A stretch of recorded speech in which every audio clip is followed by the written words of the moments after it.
우리들을 너무나 사랑하셔서 독생자 예수님을 보내주신 아버지 하나님의 넘치는 사랑과 은혜가 오늘도 말씀을 들으시는 성도님들에게 함께 하시기를 주님의 이름으로 축복합니다. 이 시간 함께 나눌 말씀의 본문은 누가복음 1장 26절부터 38절까지입니다. 누가복음은 두 여인의 잉태에 대한 이야기로 시작이 됩니다. 먼저는 제사장 사가랴의 아내 엘리사벳이 잉태한 내용입니다. 누가복음 1장 6절을 보면 이 두 사람이 주의 모든 계명과 규례대로 흠이 없이 행하는 하나님 앞에 의인이라고 기록하고 있습니다. 하나님 앞에 부끄러움 없이 살려고 노력한 사람들이라는 것입니다.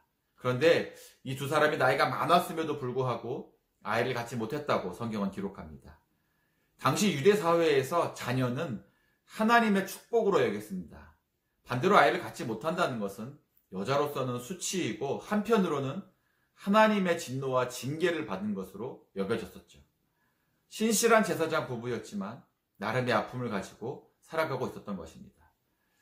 오늘날 제사장 사가랴가 제사장 직무를 수행하기 위해 성전에 들어갔을 때 천사 가브리엘이 그를 찾아와서 아내가 임신하게 될 것이라고 말씀을 합니다.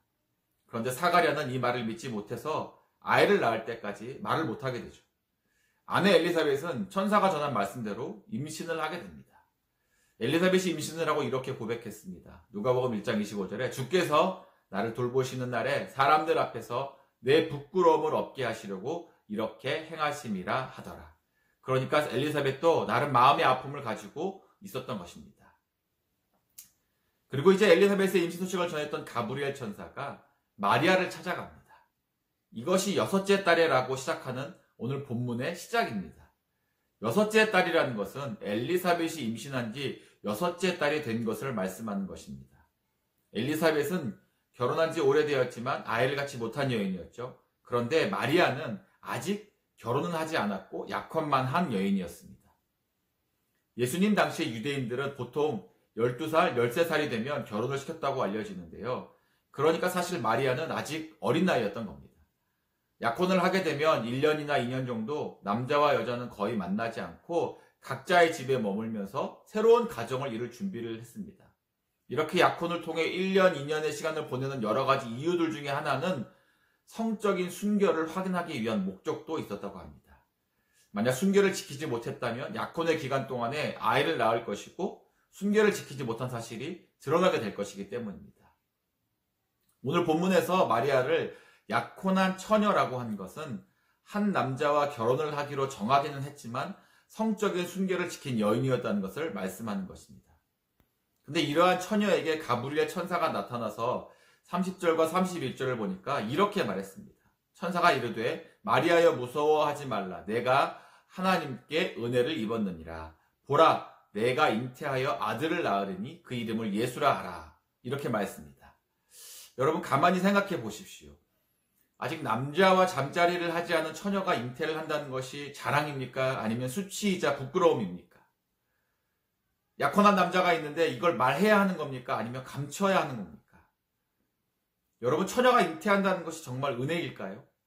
나이가 많았지만 아이를 낳을 수 없었던 엘리사벳에게는 임신이 은혜로 여겨졌을지 몰라도 정식 결혼도 하지 않은 어린 처녀에게 과연 임신이 은혜로 여겨질 수 있는 걸까요? 천사의 말을 들은 마리아는 자신이 임신한다는 것이 이해할 수 없었습니다. 아직 정혼한 요셉과 잠자리를 한 적이 없기 때문이죠. 35절을 보니까 가브리엘 천사가 이러한 마리아에게 이렇게 말씀합니다. 천사가 대답하여 이르되 성령이 내게 임하시고 지극히 높으신 이의 능력이 너를 덮으시리니 이러므로 나실 바 거룩한 이는 하나님의 아들이라 일컬어지리라. 그리고 37절에서 이렇게 말씀합니다. 대저 하나님의 모든 말씀은 능하지 못하심이 없느니라. 그런데 이 말씀에 반응하는 마리아의 모습이 참 큰 도전이 됩니다. 38절인데요. 마리아가 이르되 주의 여종이오니 말씀대로 내게 이루어지이다. 말씀을 묵상하면서 마리아가 천사로부터 자신의 임신에 관한 이야기를 듣고 얼마나 많은 생각이 들었을까 생각해 보았습니다.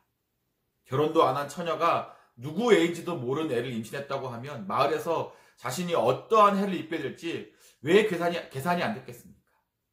결혼하기로 한 요셉에게 이 이야기를 했을 때 타원하자고 하면 어떡하지? 생각이 되지 않았겠습니까?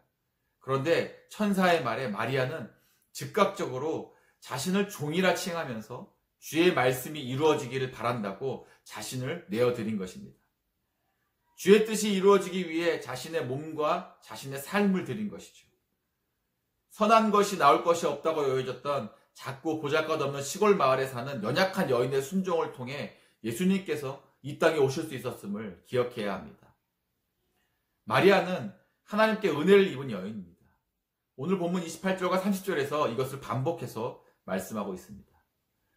왜 마리아였을까요? 대도시에 살면서 학벌도 좀 있고 가물도 좀 그럴싸하고 재산도 있고 예쁘고 성격도 좋은 이런 여인들이 없어서였을까요?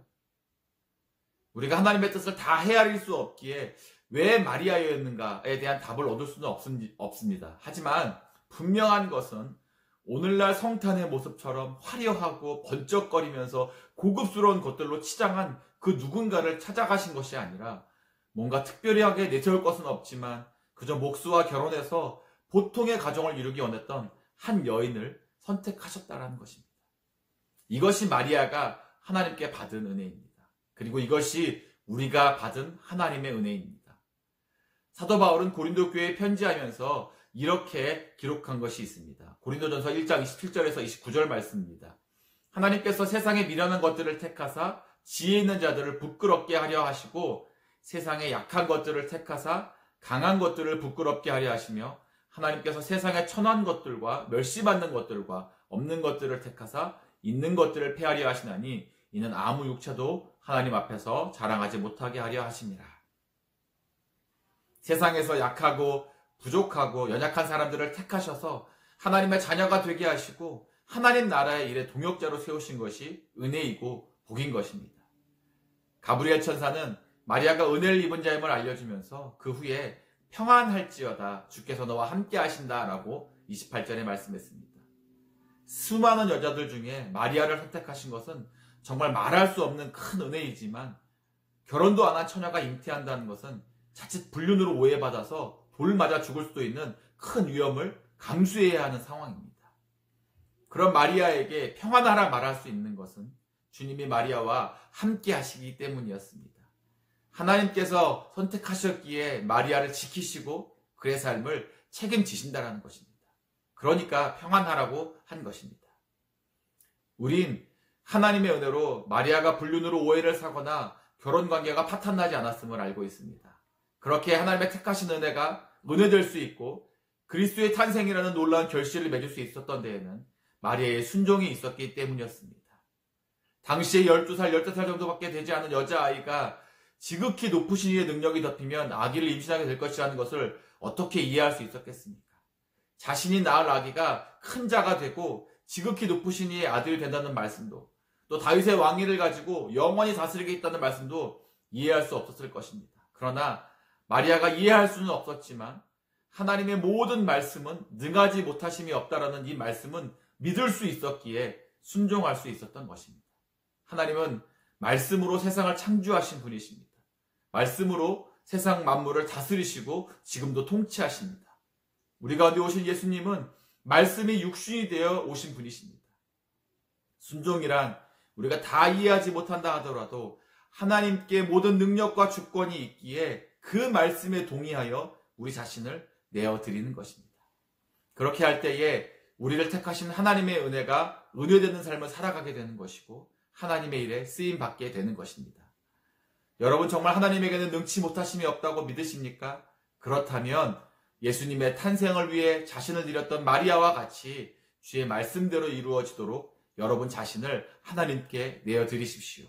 이러한 결단이 가능하다면 우리의 성탄절은 세상 사람들이 즐기는 성탄절과는 다른 것이 될 것입니다. 참된 성탄의 은혜와 복이 우리 모두에게 가득하시기를 주님의 이름으로 축원합니다.